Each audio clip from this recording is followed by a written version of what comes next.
Have you ever felt devastated when you are watching something only for the girl to end up with the pathetic nobody of a man you hated through the entire series? If your answer was no, I have a completely normal headspace and I'm confident in my well-being, but I'm very jealous of you. But if you are like me, then this is a safe space. Today we'll be talking about second male lead syndrome.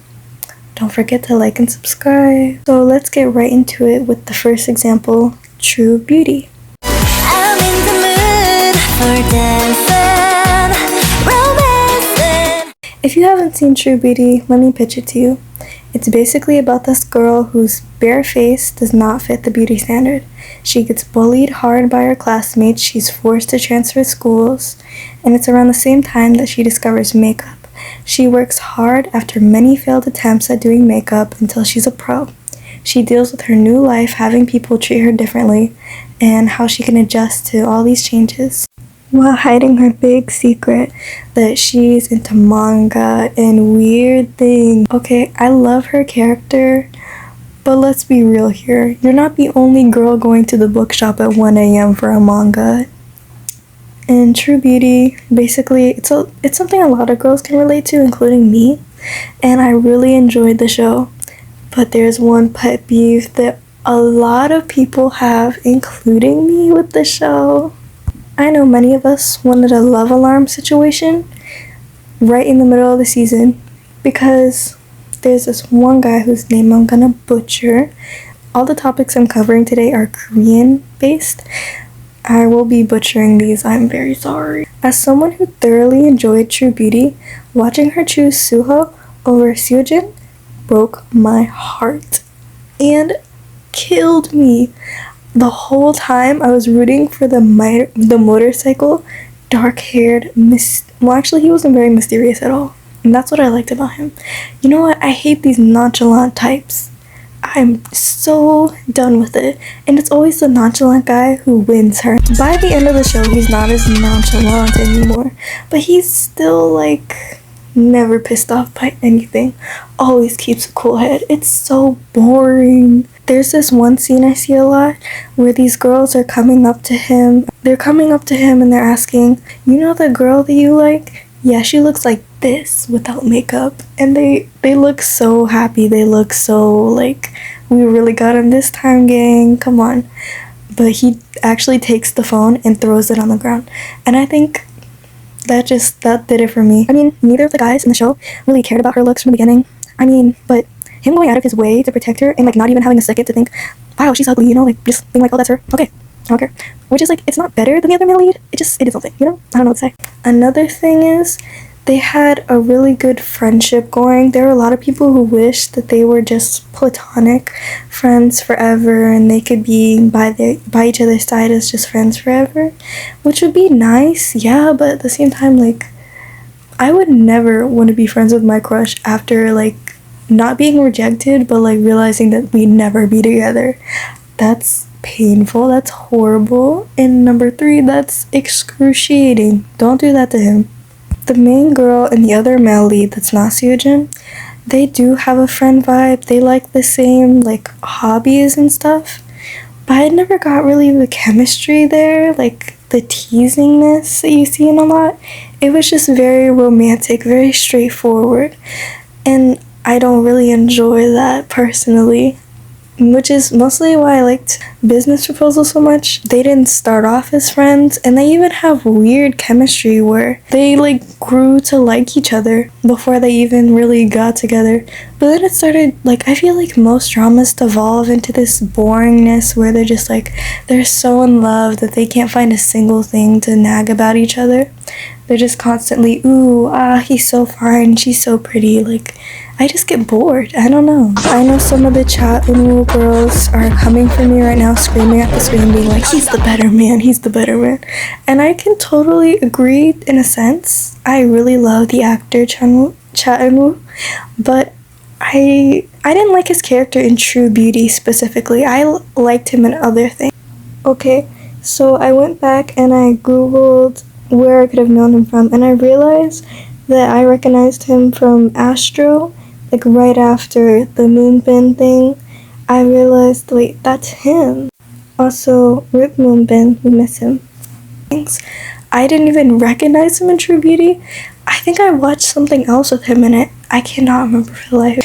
But also, aside from looks, I don't think looks had a big impact on me like it's going to for the next example, because they're both fine. They don't have that much of a different look to them. I know you guys are gonna come for me from this one, but they both have like dark hair. I think it's more like personality for this one. They both have such contrasting personalities. Cha Eun-woo's character is cold and mysterious, and Seo-jun is like hot-headed and angry half the time. Cha Eun-woo is smart and calculating, and Seo-jun isn't that smart or calculating. And you know what gets me the most? It's so funny when I see people being like, ship edits of the two male leads. I die of laughter. Because they have so many funny moments where it looks like they're the couple. Like, if you didn't watch the show and you just looked up from the show and you looked and you were like, wait, hold on. Why are they standing so close? Like, watching the show, I was like, wait, why are they doing the most? Like, why are they hugging?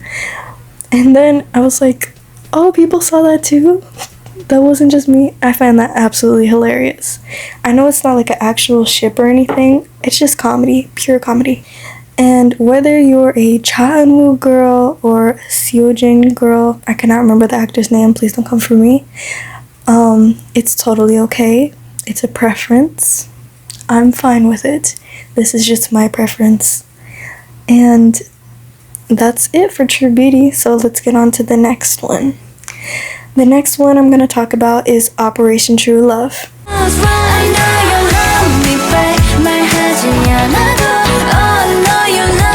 It's a popular webtoon about a girl whose love life is non-existent. One day she gets a phone, and it's like a jelly pop phone. It's all pink and cute. But one day she gets a phone and it tells you how many people have crushes on you.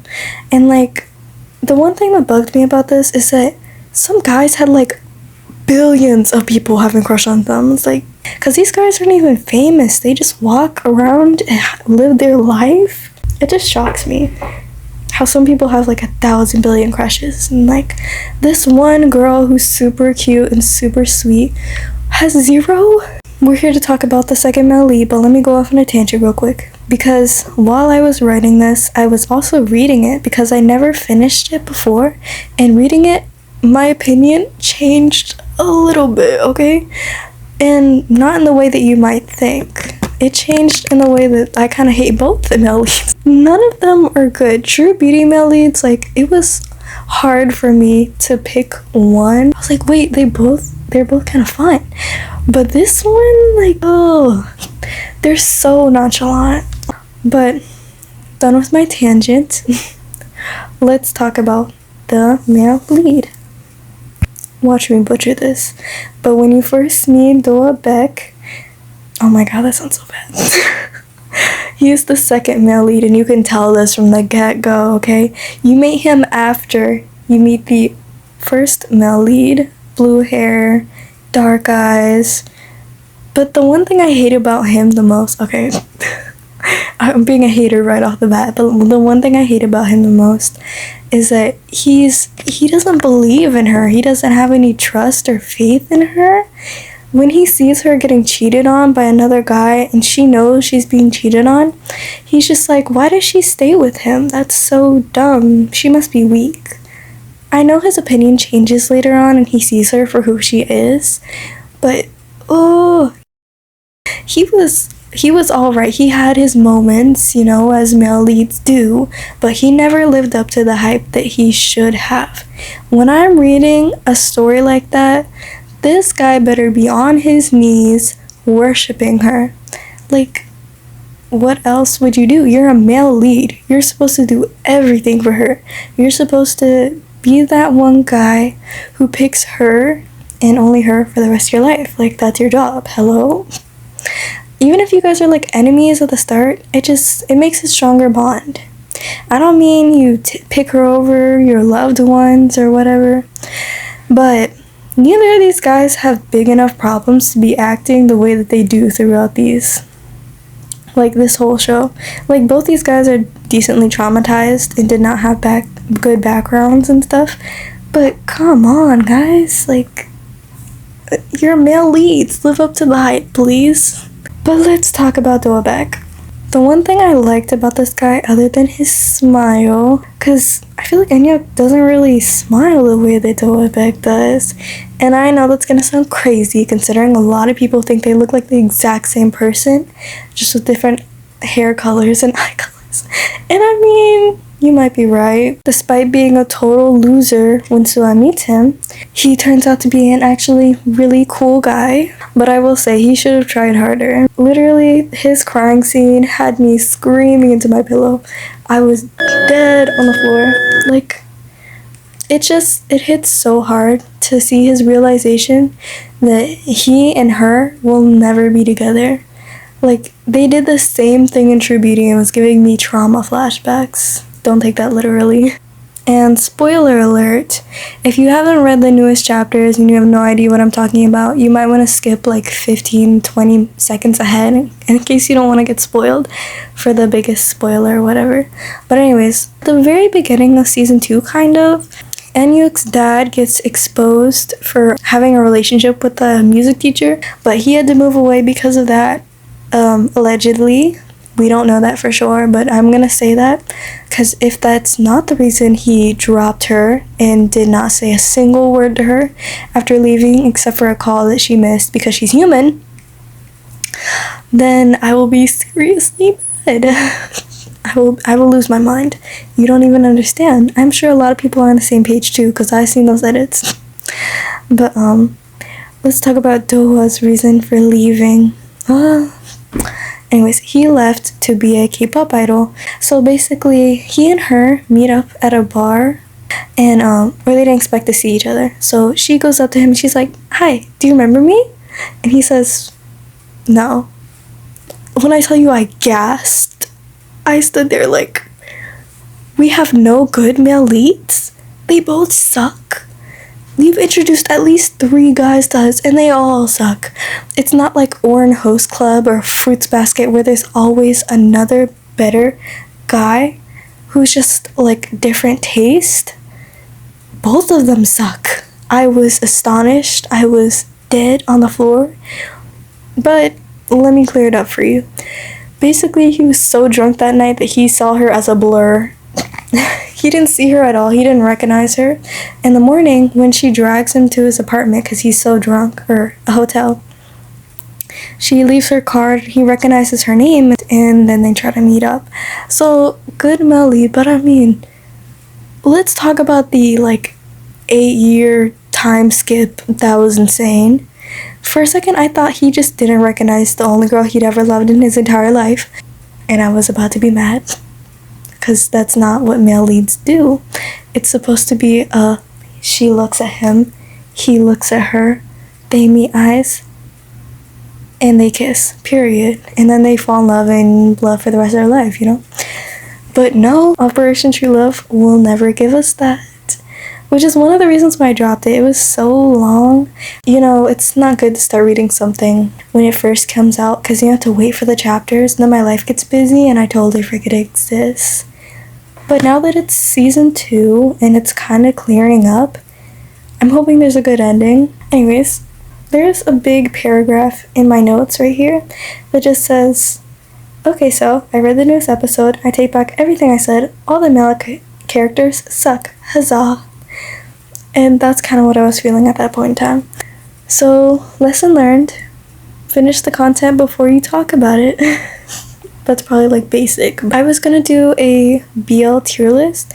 I know I said I was gonna do Heaven's Official Blessing, but I just finished it and I had to skip the entire 7th, I think, book because it was just too sad and I wasn't in that right mental state, but maybe I will finish it. But I was thinking of doing a BL tier list with my best friend because there are some sick things out there that I've unfortunately discovered. But if you want me to, subscribe, and comment down below. Oh, you're all I think about. I like to get your attention, babe. Yeah, when I need is only you, baby. 너도 그렇다고 말해줘. 애써 숨기지는 말아줘.